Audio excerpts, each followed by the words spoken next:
Jake Collins gripped the controls of his small research shuttle as lightning crackled across the dark sky. The storm had come from nowhere, turning the peaceful planet into a nightmare of wind and electrical fury. His instruments screamed warnings as another bolt of energy struck the hull. "Come on, hold together," he muttered, fighting to keep the shuttle steady. Jake was a scientist, not a pilot, but 3 years of exploring dead worlds had taught him enough to stay alive. Usually, the planet below had looked perfect when he first arrived. Kepler 442b was supposed to be empty, just another rock circling a distant star. But the energy readings his team had detected from orbit told a different story. Something down there was putting out power signatures that shouldn't exist on a dead world. His team leader, Dr. Lisa Wong, had wanted to wait for the storm to pass before investigating. Jake had argued for a quick flyover just to get some basic scans. Now he wished he had listened to her. The shuttle's left engine sputtered and died. Warning lights flashed red across the control panel. Jake's stomach dropped as he realized he wasn't going to make it back to the orbital station. The storm was too strong, and his little ship was falling apart. "Mayday, Mayday," he called into his radio. "This is Research Shuttle Beta 7. I'm going down on the planet surface. Position ... He looked at his navigation screen, but it was nothing but static. Position unknown. "If anyone can hear this, I'm going to try for an emergency landing." The radio crackled with interference. No response came through. Jake scanned the ground below, looking for somewhere flat to crash. The planet's surface was mostly rocky hills and deep valleys, not great for landing. But there, about 2 kilometers to the north, he spotted what looked like a flat area near some cliffs. He aimed for the spot and held on tight. The shuttle hit the ground hard, bouncing twice before sliding to a stop against a pile of rocks. Jake's head snapped forward and stars exploded across his vision. When the world stopped spinning, he found himself hanging upside down in his crash harness. Blood dripped from a cut on his forehead. His left arm throbbed with pain, probably sprained or broken. But he was alive, which was more than he had expected. A few minutes ago, Jake unbuckled himself and fell to what used to be the ceiling. Everything hurt, but he could move. He checked his emergency supplies, water for 3 days, food for 2, medical kit, flashlight, and a small communicator that was probably useless in this storm. He tried the radio again. Nothing but static. Outside, the storm raged on. Lightning lit up the sky every few seconds, and the wind howled like a living thing. Jake knew he couldn't stay in the shuttle. The hull was cracked, and electrical fires were starting to spark in the damaged systems. He grabbed his survival pack and forced open the emergency hatch. The wind hit him like a physical blow, nearly knocking him over. Rain mixed with something that felt like hail stung his face. He had to find shelter, fast. The cliffs he had seen from the air were about 50 meters away. Jake stumbled toward them, fighting the wind with every step. The twin suns of this system were hidden behind thick storm clouds, making everything dark and threatening. As he got closer to the cliffs, he noticed something strange. The rock face wasn't rough and natural, like it should be. Instead, it looked almost smooth, as if someone had carved it. Jake's scientist brain kicked in despite his pain and fear. This wasn't normal geology. He found what he was looking for near the base of the cliff, a dark opening that led into the rock. It might be a cave, or it might be something more dangerous. But with the storm getting worse, he didn't have much choice. Jake squeezed through the opening and immediately felt relief as the wind stopped trying to tear him apart. He clicked on his flashlight and looked around. The space was bigger than he had expected, with a ceiling that disappeared into darkness above his head, but it was the walls that made him stop and stare. They were covered in symbols that glowed with a soft blue light. The markings looked like writing, but unlike anything he had ever seen. They seemed to pulse gently as if they were alive. What the hell? Jake whispered. He moved deeper into the cave, following a passage that sloped downward. The walls here were definitely not natural. They were too smooth, too regular. Someone had built this place, but who and when? The passage opened into a huge chamber that took Jake's breath away. Crystals grew from the floor and ceiling, each one as tall as a person. They gave off their own light, filling the space with an eerie glow. In the center of the chamber stood what looked like machines, but they were covered in dust and looked incredibly old. Jake set down his pack and tried to process what he was seeing. This was clearly some kind of ancient structure, maybe thousands of years old. But the energy readings his team had detected suggested this place was still active somehow. He pulled out his scanner and pointed it at the nearest crystal formation. The device beeped and showed readings that made no sense. The crystals weren't just rocks, they were some kind of technology, storing massive amounts of energy. A sound echoed through the chamber, low and rumbling. Jake froze, listening. It came again, like a voice speaking words he couldn't understand. The sound seemed to come from everywhere and nowhere at once. Then, clear as day, he heard words in perfect English. First meal in 500 years. Jake's blood turned to ice. He spun around, searching the shadows at the edges of the chamber. Something was moving in the darkness beyond the crystal formations. Something big. Hello? Jake called out, his voice shaking despite his efforts to stay calm. Is someone there? The movement stopped. Then slowly, a shape began to emerge from the shadows. Jake's flashlight beam caught the edge of something that reflected the light like polished metal. But as more of the creature came into view, he realized it wasn't metal at all. It was alive. The thing that stepped into the crystal light was unlike anything Jake had ever seen or imagined. It stood at least 12 feet tall, with 4 arms that ended in claws sharp enough to cut through steel. Its body looked like a mixture of crystal and flesh, with veins of blue light running through translucent skin, but it was the eyes that truly terrified him. They were huge, each one the size of a dinner plate, and they glowed with an intelligence that was ancient and hungry. The creature looked at Jake the way a person might look at a sandwich after missing lunch. You are not Nexari, the creature said, its voice echoing strangely in the chamber. You are something new, something ... It paused, tilting its massive head. Something that smells delicious. Jake tried to run, but his legs felt like rubber. The creature moved with impossible grace for something so large, blocking his path to the passage he had come through. Please, Jake managed to say, I don't want any trouble. I just need shelter from the storm. The creature laughed, a sound like grinding stone. Shelter? Yes, I suppose you do need that. But I need something as well. I have been waiting so very long for a proper meal. It moved closer, and Jake could see rows of teeth that looked like they could bite through anything. He was trapped in an alien ruin with a monster that wanted to eat him, and no one knew where he was. The storm outside seemed like a minor problem now. Jake pressed his back against the cold crystal wall, his heart beating so fast he thought it might burst. The creature moved closer, its glowing eyes fixed on him like a predator watching prey. Each step it took made the ground shake slightly. What are you? Jake asked, trying to keep his voice steady. If he was going to die, he at least wanted to understand what was happening. The creature stopped a few feet away from him. Up close, Jake could see that its skin wasn't really skin at all. It looked like living crystal with veins of blue light running through it. The light pulsed in rhythm with something that might have been a heartbeat. I am Vextalen, the creature said. Last guardian of the Nexari people. I have protected this place for 500 years, waiting for my people to return from the Great War. Its voice was deep and seemed to come from everywhere at once. But they never came back, and now I am so very hungry. Jake's mind raced. Guardian meant this thing was supposed to protect something, not just eat random visitors. Maybe he could use that somehow. Guardian of what? Jake asked. What are you protecting? Vexthalen's massive head tilted to one side. You ask questions even when you face death. Interesting. Most creatures just scream and run. It gestured with one of its 4 arms toward the machines in the center of the chamber. I protect the archive.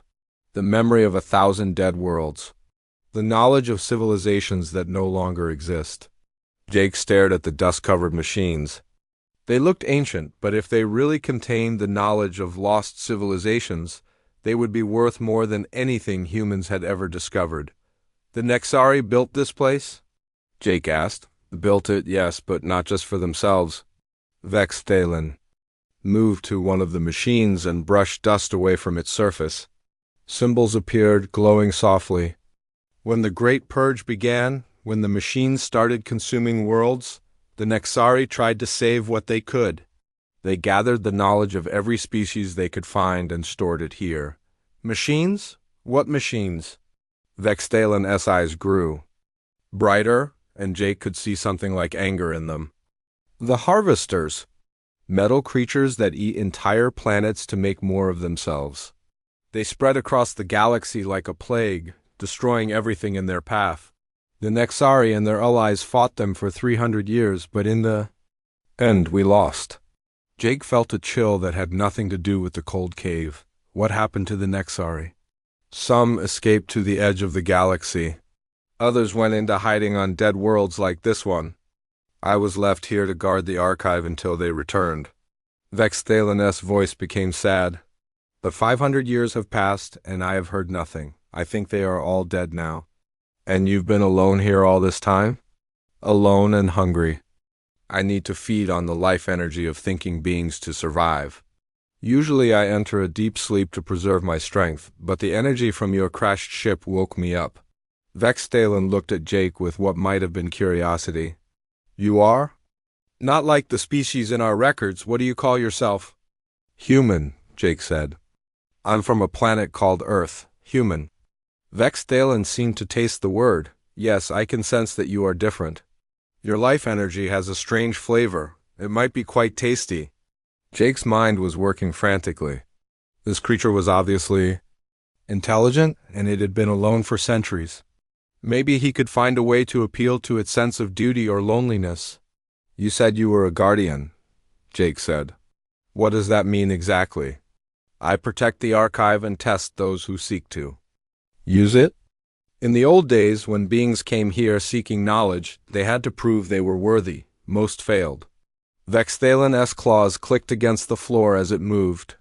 But it has been so long since anyone tried. I had almost forgotten the old ways. Test them how? 3 trials? Intelligence, to show they could understand the knowledge.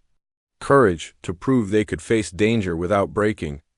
And sacrifice, to demonstrate they would put others before themselves. Vextalen paused. No one ever passed all 3 trials. In the end, they all became my food. Jake saw his chance. What if I took the trials? Vextalen's eyes widened with surprise. You would volunteer for the trials? Even knowing that failure means death? I'm probably going to die anyway, Jake said, trying to sound braver than he felt. At least this way I have a chance to learn something amazing before I go. The Guardian was quiet for a long moment. Then it threw back its head and laughed. The sound echoed through the chamber like thunder. Remarkable. You face certain death and think about learning. Yes, you are definitely different from the others. Vextalen moved to another machine and placed its hand on the surface. The machine hummed to life, and lights began to glow throughout the chamber. Very well, human Jake. I will give you the trials. But know this, I am very hungry, and I have not tasted intelligent life in 5 centuries. If you fail, I will enjoy every moment of consuming you. Jake swallowed hard. I understand. Do you? Let me explain what you are truly choosing. Vextalen's voice became serious. The first trial will test your mind. You will face puzzles that have destroyed the sanity of beings far more advanced than your species. The second trial will force you to confront your deepest fears made real. The third trial ... double quotes, it paused. The third trial has never been completed. Those who reached it always chose to save themselves rather than others. What happens if I pass all 3 trials? That has never happened.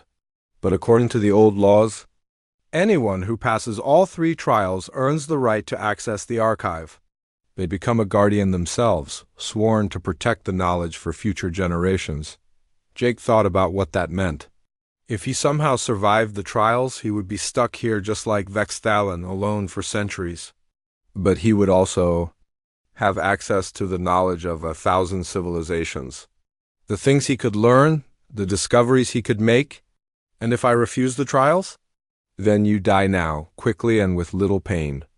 I am not cruel, human Jake. I do not enjoy suffering, only the taste of intelligent life energy. Jake looked around the chamber one more time. The crashed shuttle, the storm outside, his broken communicator, he really didn't have many options.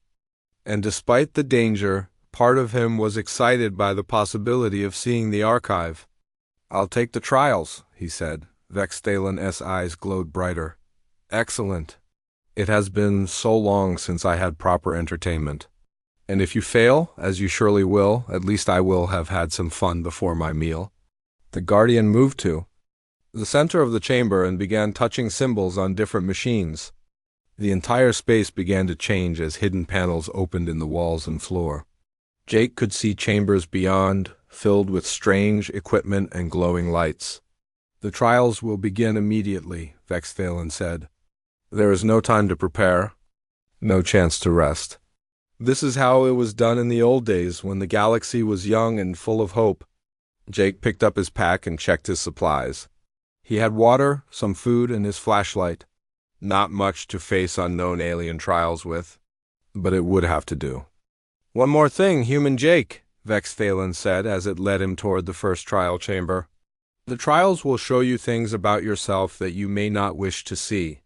They will push you beyond your limits and break you down to your core. Many beings have gone mad before they died. I'll take my chances, Jake said. We shall see. Oh, how we shall see. Jake followed Vexthalen through a doorway that had opened in the chamber wall. The passage beyond was lined with more glowing symbols, and Jake could feel energy humming through the floor beneath his feet. Whatever powered this place was still very much alive? The first trial begins here, Vexthalen said, stopping in front of a circular room with smooth walls. You will enter alone. I will watch from outside, but I cannot help you. If you fail, you will die inside that room, and I will have to wait another 500 years for my next meal. Jake stepped into the room, and immediately the doorway sealed shut behind him. The walls began to glow, and suddenly Jake was no longer in a small chamber. He was standing in what looked like a vast maze made of light. The maze stretched in every direction, with walls that seemed to be made of pure energy. Some walls were solid, others flickered and changed. Jake could see paths leading in all directions, but he had no idea which way to go. Welcome to the trial of intelligence, a voice said. It wasn't Vexthalen speaking. This voice was different, softer, but clearly artificial. You must reach the center of the maze to pass this trial. But beware, the maze changes based on your choices. Choose poorly, and you will be trapped forever. Jake started walking down the nearest path. As soon as he took his first step, the walls around him shifted. New passages opened while others closed. Jake realized this wasn't just about finding the right path. It was about understanding how the maze worked. He stopped and studied the walls more carefully. The energy patterns seemed to follow some kind of logic. When he moved left, certain walls became solid. When he moved right, different walls appeared. It was like a giant puzzle where every move created new possibilities. Jake had always been good at puzzles. As a kid, he had spent hours working on logic problems and brain teasers. His archaeological training had taught him to look for patterns in ancient structures. This maze was just another kind of ancient structure, wasn't it? He started mapping the maze in his head, keeping track of which moves caused which changes. Slowly, he began to understand the pattern. The maze wasn't trying to trap him, it was trying to teach him something. The energy patterns in the walls were actually a form of writing.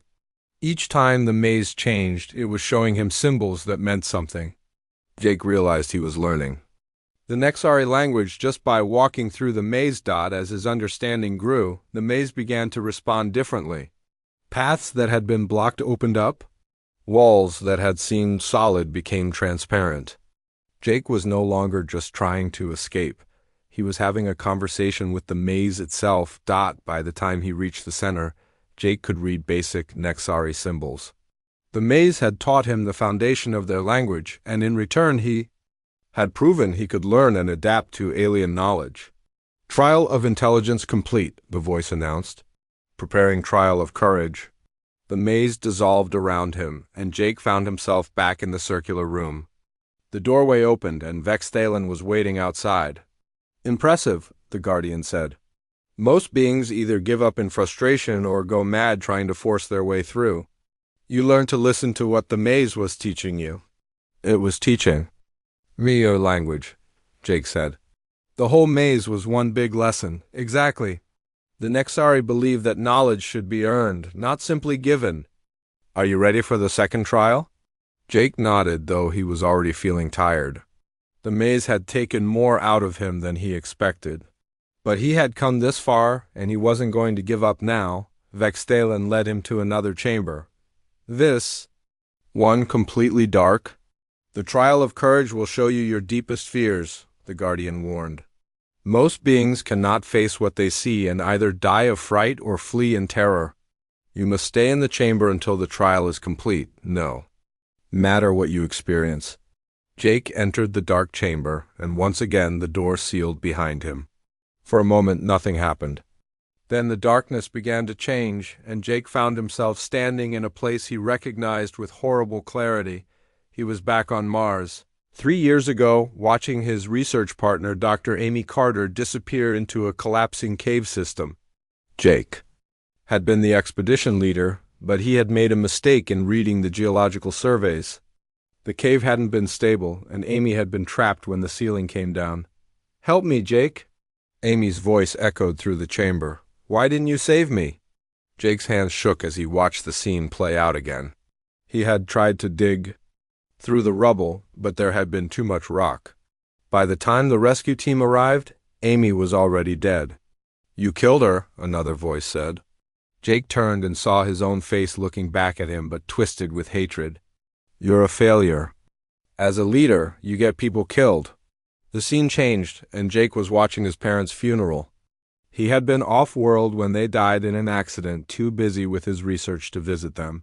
He had missed their last months because he was obsessed with finding artifacts on dead worlds.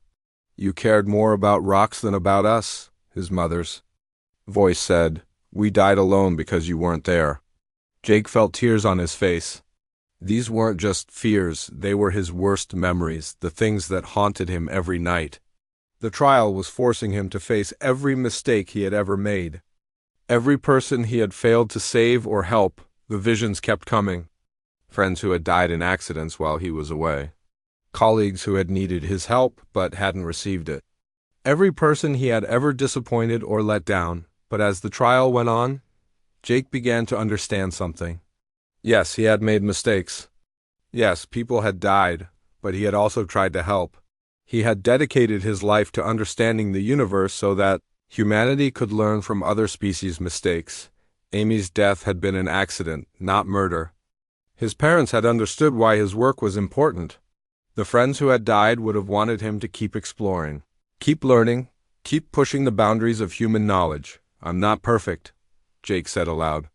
"I've made mistakes, and people have died because of them.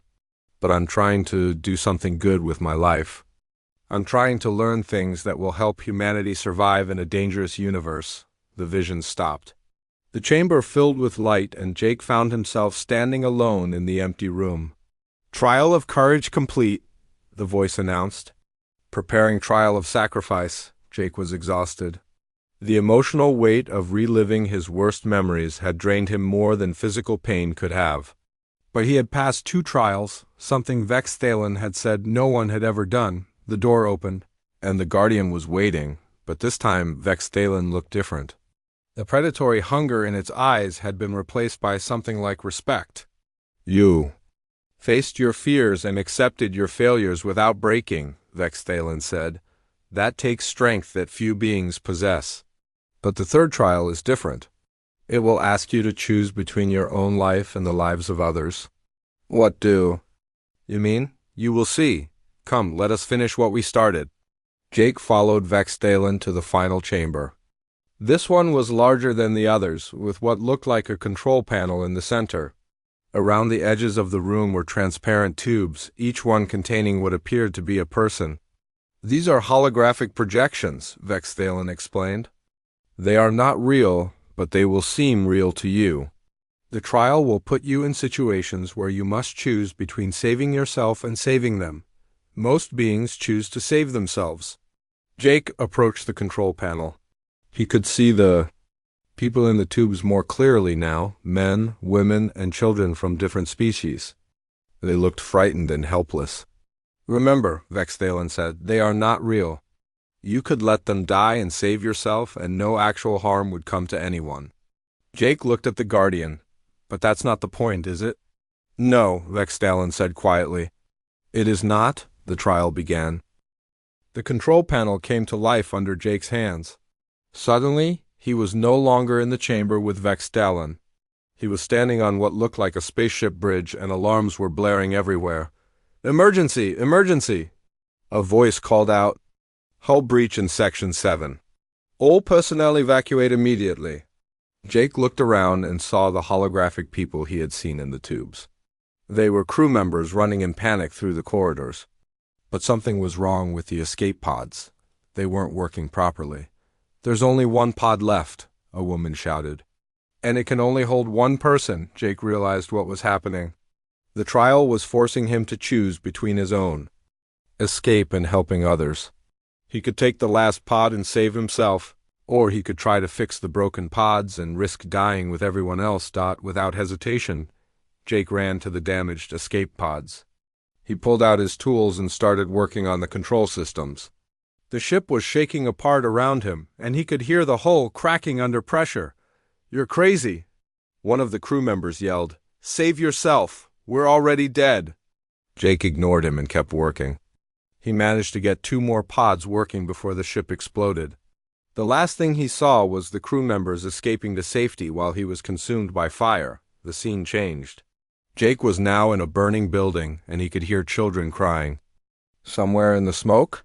He had a clear path to the exit, but the children were trapped in the opposite direction. Again, Jake chose to help others instead of saving himself. He fought through the smoke and fire, carrying children to safety even as the building collapsed around him. He died in the flames, but the children lived. The trial continued with situation after situation.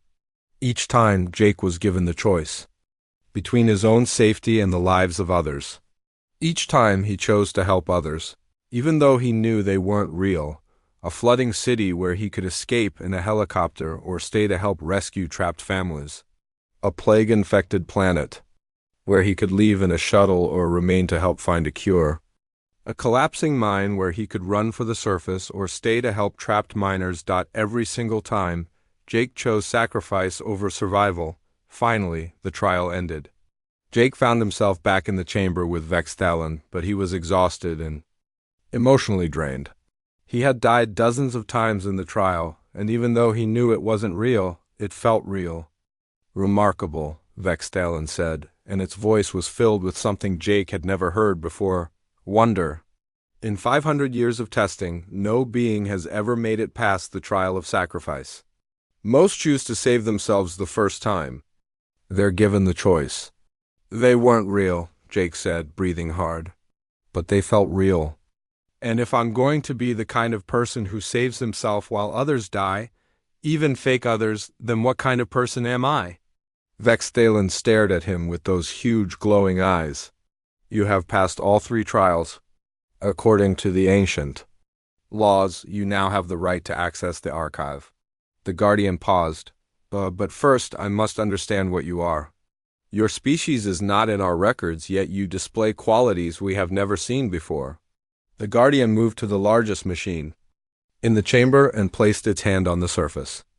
The entire archive came to life, filling the air with holographic displays of star maps, alien writing, and images of countless worlds. Let me learn about these humans, Vexthalen said. Jake watched as the Guardian searched through the vast database. Information flowed across the displays faster than Jake could follow, but he could see that Vexthalen was absorbing it all. Suddenly, the Guardian stopped. Its eyes grew even brighter, and it made a sound like a gasp. This cannot be, Vexthalen whispered. Your species. Our planet. It is impossible. What's impossible? Jake asked. Your Earth, It is located in the Orion arm of your galaxy, in a region that was designated as a refuge zone during the Great Purge, but that was 500 years ago. No species was supposed to develop there naturally. Jake felt a chill. What do you mean? Vexthalen turned to face him, and Jake could see excitement in the alien's expression. The Nexari and their allies, when they realized they were losing the war against the Harvesters, they sent colony ships to the outer regions of the galaxy. Thousands of ships, carrying millions of refugees from hundreds of species. The Guardian brought up a star map that showed Jake's part of the galaxy. Red dots marked the locations of refugee colonies. Many of these ships never reached their destinations. Vexthalen continued. They were destroyed by harvesters or lost in space, but some made it. They were supposed to establish new colonies and wait for the all-clear signal to rebuild civilization. But that signal never came, Jake said. No, because we lost the war. The Nexari survivors went into hiding, and the refugee colonies were left on their own. Vexthalen looked at Jake with something like amazement. Your species isn't just another intelligent race. You are the descendants of those refugees. Jake's mind reeled. That's impossible.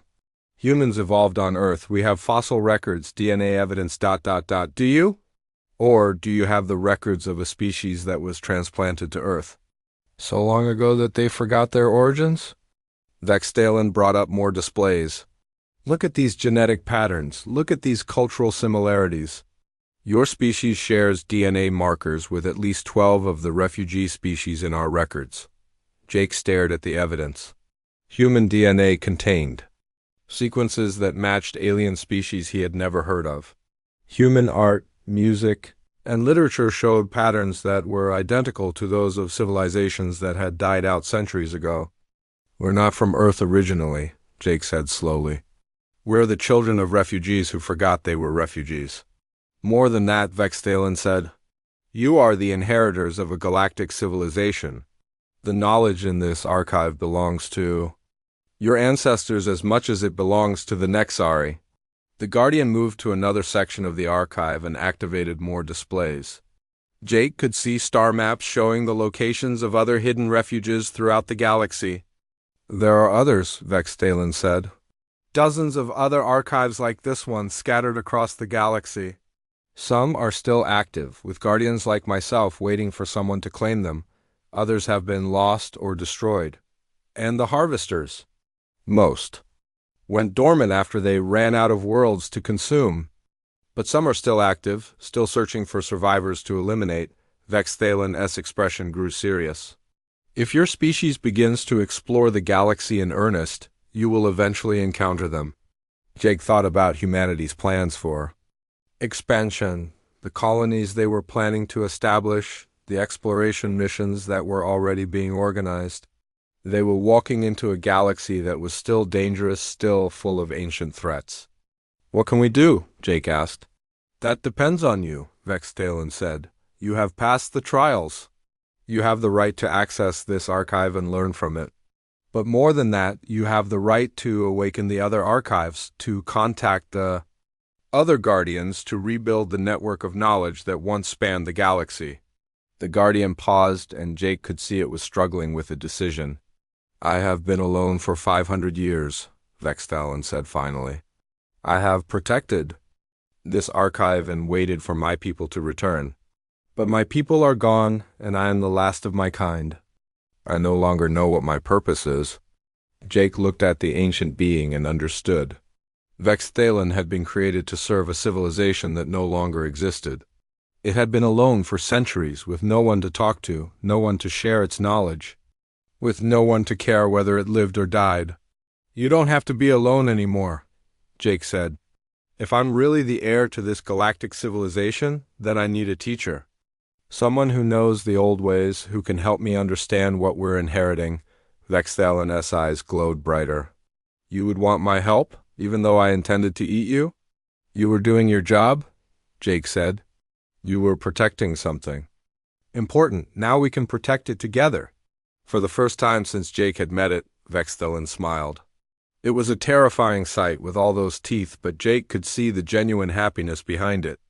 Then let us begin your real education, the Guardian said. There is much to learn, and the galaxy is still a dangerous place. Jake spent the next 3 days learning from Vextalin. The Guardian taught him how to read the Nexari archive, how to understand the technology that had once connected 1,000 worlds, and how to access the memories of civilizations that had been dead for centuries. Jake's brain felt like it was going to explode from all the new information. He learned about faster-than-light travel that didn't require massive engines, medical technology that could extend life for hundreds of years, and energy systems that could power entire planets without any pollution. This knowledge could change everything for humanity, Jake said as he practiced reading Nexari symbols on one of the machines. We could solve poverty, disease, energy problems. We could explore the galaxy safely. Knowledge is not enough, Vextalin warned. The species that created these technologies are all dead. Power without wisdom leads to destruction. Your species must be ready for what they will learn. Jake was beginning to understand what the Guardian meant. Some of the technologies in the archive were incredibly dangerous. Weapons that could destroy stars, biological experiments that had created plagues, artificial intelligences that had turned against their creators. The Nexari made mistakes too, Jake said. Many mistakes. That is why the trials exist. Knowledge must be earned, not simply given. Vextalin gestured to the archive around them. But you have earned it. The question now is what you will do with it. Before Jake could answer, alarms began blaring throughout the chamber. Red lights flashed on machines that had been dormant for centuries, and the symbols on the walls began pulsing rapidly. What's happening? Jake asked. Vextalin moved quickly to the central control system, its 4 arms working on different panels at once. Something has triggered the long-range sensors. Something is approaching the planet. Jake felt a surge of hope. My rescue team? They must have tracked my emergency beacon. No, Vextalin said, and its voice was filled with fear. This is not a human ship. The energy signature ... The Guardian stopped working and turned to face Jake. It is a harvester. Jake's blood turned cold. I thought you said they were dormant. Most are, but your crashed shuttle sent out an energy pulse when it hit the planet. If there was a harvester scout ship in this system, sleeping in the outer asteroid belt, that pulse would have woken it up. More alarms joined the first ones. Jake could see on the displays that something was indeed approaching the planet. It was moving fast, much faster than any human ship could travel. How long do we have? Jake asked. Perhaps 6 hours before it reaches orbit. 12 hours before it can locate this facility and attack. Vextalin's claws clicked nervously on the control panels. I have defensive systems, but they have not been used in 500 years. And a single Guardian cannot operate them all effectively. Jake made a decision that surprised even himself. Then teach me how to help. What? You said knowledge? Must be earned. Well, I've earned the right to be here. Teach me how to operate the defensive systems. We can fight this thing together. Vextalin stared at him for a long moment. You would risk your life to defend an archive that belongs to a dead civilization? To help a creature that wanted to eat you just days ago? This archive doesn't belong to a dead civilization, Jake said. It belongs to humanity now. We're the inheritors, remember? And you're not just some creature, you're my partner. The Guardian's expression changed. Jake could see something like wonder in those huge eyes. Partner, yes, I like that word. Vextalin began teaching Jake how to operate the Nexari defense systems. The technology was incredibly advanced, but it was also intuitive. The machines seemed to respond to thought as much as touch, and Jake found he could understand the controls almost instinctively. Your species has good compatibility with Nexari technology, Vextalin observed. This supports the theory that you are descended from refugees who worked with these systems. Jake was learning to target the defensive weapons when another alarm sounded. This one was different, more urgent. It has arrived, Vextalin said. The harvester is in orbit. On the display screen, Jake could see the enemy ship. It looked like a giant metal spider made of black crystal and twisted metal. Smaller ships were detaching from it and heading toward the planet's surface. Scout units, Vexthalen explained. They will search for any signs of intelligent life or technology. When they find us, they will call in the main ship for a full assault. Jake watched the scout ships spreading out across the planet. How many are there? 12 scouts, plus the main harvester ship? In the old days, this would have required a full battle fleet to defeat. Vexthalen's voice was grim. We have only the fixed defenses of this facility. Then we better make them count, Jake said. The first scout ship found them 2 hours later.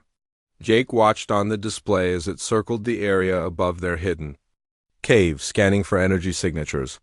The scout was about the size of a fighter jet, but it moved like a living thing, twisting and turning in ways that shouldn't be possible. Defensive systems are ready, Vexthalen reported. But once we fire, they will know exactly where we are. Do it, Jake said. Vexthalen activated the weapons. Energy beams shot up from hidden positions around the cave entrance, striking the scout ship and destroying it in a brilliant explosion. But immediately, Jake could see the other scouts changing course to head their way. Here they come, he said. The battle that followed was unlike anything Jake had ever imagined. The Nexari defensive systems were incredibly powerful, shooting down scout ships with precise energy beams and protective shields that absorbed incoming attacks. But the Harvesters were relentless, sending wave after wave of scouts while the main ship moved closer to the planet. Jake found himself working alongside Vexthalen, targeting enemies and managing power systems while the Guardian coordinated the overall defense. They worked together like they had been partners for years instead of days. You are a natural at this, Vexthalen said as Jake destroyed another scout ship. Your tactical thinking is excellent. Humans are good at adapting, Jake replied, already targeting the next enemy. And we're really good at being stubborn. They managed to destroy all 12 scout ships, but Jake could see that the main harvester was now moving into attack position. It was massive, easily 10 times the size of the largest human spaceship, and bristling with weapons. Can our defenses stop that thing? Jake asked. Unknown. The weapons have not been tested against a full harvester ship. Vexthalen paused. But we must try. If it escapes, it will report our location to other harvesters. They will send a fleet to destroy this archive and hunt down your species. The main harvester began its attack, firing weapons that lit up the sky with destructive energy. The protective shields around the cave held, but Jake could see they were weakening under the assault. We need to do something different, Jake said. Can we overload the archive's power core? Create an explosion big enough to take out the harvester? That would destroy the archive as well, Vexthalen said. All the knowledge would be lost. Jake was already working on the control systems. Not if we download the critical data first. You said there were other archives out there. We can transfer the most important information to portable storage units. Vexthalen understood immediately. You would sacrifice this archive to save your species and preserve the knowledge. Sometimes you have to lose a battle to win a war. Jake said they worked frantically to download as much data as possible while the harvester continued its attack. Jake managed to fill several storage devices with star maps, technology blueprints, and cultural records from dozens of civilizations. Finally, Vexthalen made the decision. Enough, we must go now. They activated the overload sequence and ran for the escape tunnels that Vexthalen had shown Jake earlier. Behind them, they could hear the archive's power systems building toward a critical explosion. They made it to a safe distance, just as the entire mountain exploded in a burst of energy that could be seen from orbit. The harvester ship, caught in the explosion, was destroyed completely. Jake and Vexthalen stood on a hilltop, watching the glowing crater where the archive had been. Jake clutched the storage devices that contained the knowledge of 1,000 worlds. It is done, Vexthalen said. The knowledge is preserved, and the harvester is destroyed.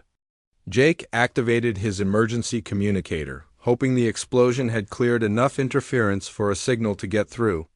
To his amazement, he immediately heard Dr. Lisa Wong's voice. Jake, Thank God you're alive. We've been searching for you for days. Lisa, I'm okay. But I need you to send a message to Earth immediately. Tell them. Jake looked at Vextalin, then at the storage devices in his hands. Tell them that humanity is about to become a galactic civilization, and we're not going to be alone. 6 months later, Jake stood on the bridge of the human exploration ship New Horizon with Vextalin beside him. They were heading toward the coordinates of another archive, one of dozens they planned to visit. Humanity had accepted the truth about their origins with surprising grace. The knowledge from the first archive had already led to breakthroughs in medicine, energy, and space travel. But more importantly, humans had accepted Vextalin as Earth's first alien ambassador. The next archive is in the Vega system, Vextalin said, studying the star charts.